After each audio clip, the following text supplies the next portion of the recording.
नमस्कार दोस्तों, story book 12 में आप सभी का स्वागत है। आइए सुनते हैं एक बहू के दिल को छू लेने वाली कहानी। पढ़ी लिखी है तो पति से काम कराएगी क्या? किस बात का गुरूर है इसे? घर का काम भी नहीं होता, बच्चा भी नहीं संभलता। राघव इसे तो कैसे झेलता है? मेरे बेटे की तो किस्मत ही फूट गई इस पढ़ी लिखी लड़की से शादी करके। बहू, किस बात का घमंड है तुझे? कुछ कमा कर तो लाती नहीं, मेरे बेटे की ही कमाई खाती है और उसी पर गुर्राती भी है।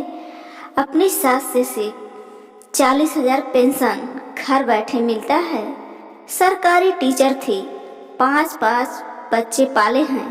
अरे मेरे बेटे को जहर दे दे, पीछा छोड़ इसका। इससे तो अच्छा था किसी अनपढ़ लड़की से शादी करते हम अपने बेटे की। बहू रोते हुए अपने कमरे में चली जाती है।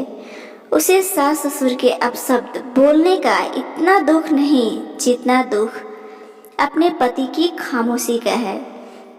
क्यों नहीं गौरव ने कहा कि उसे कोई समस्या नहीं अपनी बीवी से, तो आप क्यों बतंगड़ बना रहे हैं जरा सी बात का?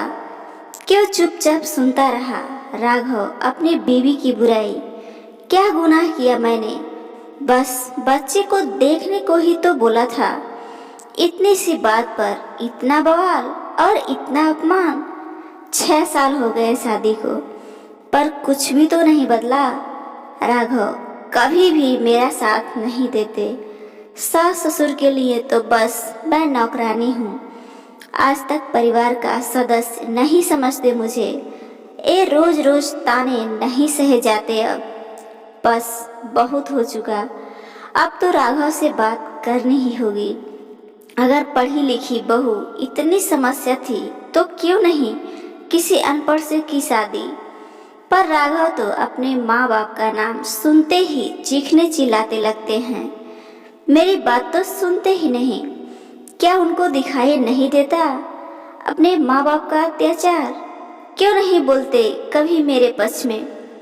अगर पति साथ दे तो ससुराल में किसी की हिम्मत नहीं कि पत्नी का अपमान कर सके। यह भी तो घरेलू हिंसा है कि रोज रोज मानसिक शोषण।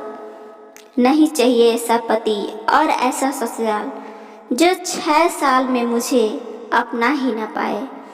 उन्हें तो बस गूंगी बहरी काम वाली बहू चाहिए।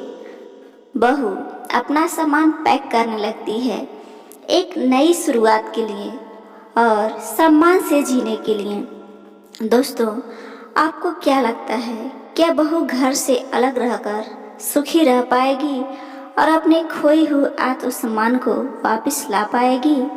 ये छोटी सी कहानी आपको कैसी लगी जरूर बताइएगा।